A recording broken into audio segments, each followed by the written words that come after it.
Mic check 1 2 1 2. Mic check 1 2 1 2. This is not financial advice. I told you about your MS baby because it's about to get hot in the kitchen. Let's talk about it. The first banger on the list, and make sure you talk to a licensed financial advisor because investing carries risk. Is Nvidia, ticker symbol NVDA. They recently just announced that the United States is going to be able to allow them to sell more Nvidia computer chips over to China. The news says exactly this: the U.S. will allow Nvidia to sell their H200 chips to China. And the stock is surging on this news. Now, I'm bringing this to your attention because we saw this one coming. It was just a matter of time with a stock that is looking to make more and more money as time goes on. When you look at Nvidia, we knew that this could happen. So then we jumped into a call option. Shout out to the family. I sent out a buy alert for the 185 call. And now that we see Nvidia running up in the aftermarket, we able to benefit on that if we open up higher in the morning. If you want to get my alerts, the link is going to be in the top of the description. I'm telling you, now is the time, better than ever, so you can start 2026 off right. And we even doing a live trading session tomorrow, so be ready for that. Again, the link is in the top of the description. Book a call with my team. I told them you're going to be ready to reach out, and they're going to be waiting for you to lock in with us. Let's look at Nvidia and see what's going on. The fair value that's estimated by Wall Street right now is about 240. I could see Nvidia going to 230 or 220 extremely easily. This is based off of the technicals and based off of the news that's driving that demand up. If you've been losing and trading, what I want you to do is this: start to focus on the top 10 stocks in the market that you could trade in your area. These is likely your Mag 7s plus a few more. What does that mean? Go to a website. I'm not gonna show you how to do it here, but I want you to just listen to what I say. Go to a website called Company Market Cap, and you're gonna look at the top 10 biggest companies in the world and stick to trading those. Oftentimes, you've been trading things that your mom never heard about, that the kids never heard about. You understand what I'm saying? That your neighbors and coworkers never heard about. And these companies, they're not there yet. Especially if you're new, you got to know the ways to step into being able to trade different kind of companies. And that's what I want to be able to teach you. So all I ask is that you subscribe to the channel. It's free, and I'll teach you the game basically every single day. And you can pick it up right here. I got you. Now, let's look at the charts on Nvidia. I often tell you, trade with the chart and not with your heart. Nvidia has a resistance, which is called the double top, meaning it came up there once, came up there again, and topped out 2 times at about $201. What does this mean?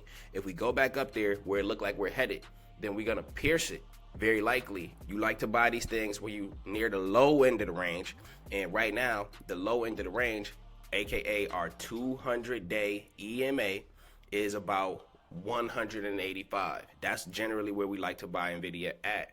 And currently it was there all day, and it was even under there. So then that's why we jumped into one of them call options that I was telling you about, which again, if you don't know how to trade, I'll teach you from the ground up. And then I'll show you in these videos, even right here, to learn how to be able to do these things. And we keep it straight and simple. A lot of people make things complicated, but we don't do that over here. Another thing I want to show you about Nvidia is their money. Like I was saying, they plan on making more money. This is what people want in Wall Street. This is what the Wall Street analysts want. This is what you want. This is what I want. We want to be in companies that are telling us the money is just flowing like water. Nvidia, take a look all the way on the bottom right.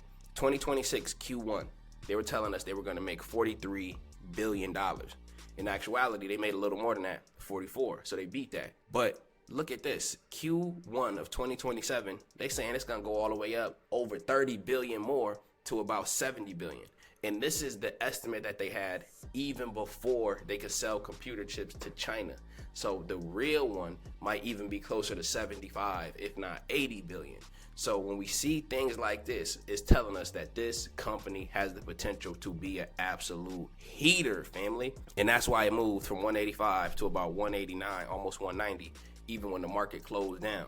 So we're gonna keep our eye on this one and pay extremely close attention so that we can make some money here rather than watching the train take off without us. I know a lot of us is tired of seeing the train take off without us. We want to actually make some money on this market. And the next banger on the list is Amazon. Amazon is one of those stocks that's in that top 10, like I was telling you. It's currently $226, and it's just around a point where you look at the price to earnings is what they call it. I know that might throw some people off, price to earnings, but it just means compare apples to apples. Instead of looking at the share price of things, what you should be looking at is called price to earnings. That's how we do it around here. That's how you're supposed to do it, so you can see what it really costs. So the price to earnings on Amazon is actually 32. The price to earnings of the Amazon industry that it's in is actually 28.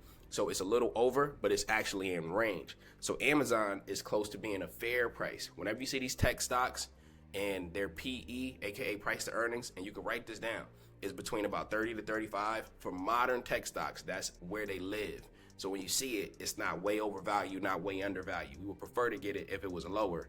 But if you pay a fair price for something that is really good and gonna be more in the future, then it just makes sense now. I have brought the analogy to the family so they can think of it like this. Imagine pre-pandemic, 2018, 2019, and you buy a house. The house costs $100,000 listed, but you had to pay more. You had to overpay. You paid 105. You thinking to yourself, yeah, I overpaid for that house. But if you look back in time, that 105 was actually a deal, because that house very likely today is worth 200,000. Mostly all houses have doubled in price or nearly doubled since the pandemic. So we look at the stocks in a very similar way. If we overpay a little bit for Amazon at 226, but in 1 year, 2 year, 3 years, it's gonna be significantly higher than that, then it makes sense in that light. And that's why I'm looking at this one and how I'm thinking about this one. And I'm actually looking at it because of this.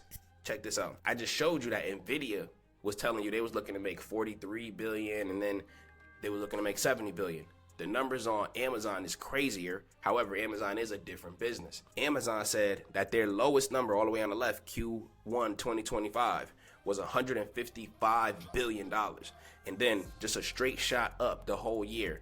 And then for Q1 2026, a whole year later, they're gonna make $174 billion. So that means that a year later, the same quarter, they're gonna be making $20 billion more dollars. And they just going higher and higher and higher. Why? Because they're Amazon Web Service.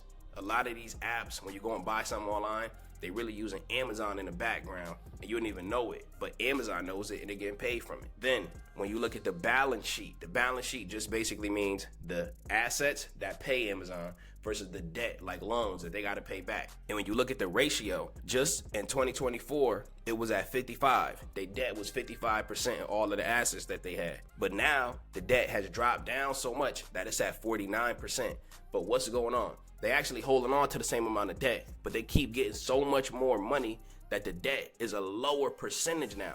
So when we think about it like this, Amazon is a cash growing machine. So then I got some ranges for you that I want you to pay attention to. Amazon has a crazy resistance level, meaning it goes up there and has trouble getting past it, of about $241. It happened up there many, many times, about 3 to 4 times in the last year. But it has a crazy support line as well that happened about 3 to 4 times in the last year, and that's about 219. We like it at 219, but right now we're at 227. So we are very close to the level that we actually don't even like. We love that level down there, but as long as we under that 240, then I'm fine picking up Amazon and holding it for the long term. Not everything gotta be a get in and get out. You could get into some stocks and make thousands and thousands of dollars, even more than that, just from holding on. Family, let us know in the comments what stocks that you bought and just held on to and made a whole lot of money on. Everybody need to see some inspiration. If you want to get the trades, the link is in the top of the description. I'm encouraging you to book a call with the team while it's still open, because you know how it goes. It closes down and everybody wants to get in, but then I don't have a space for you. But I have a space for you now, so I see you over there, family. Opportunity is calling. I look forward to seeing you on the live stream, so make sure that you're ready for the morning, bright and early. I'll see you on the next one, and take care.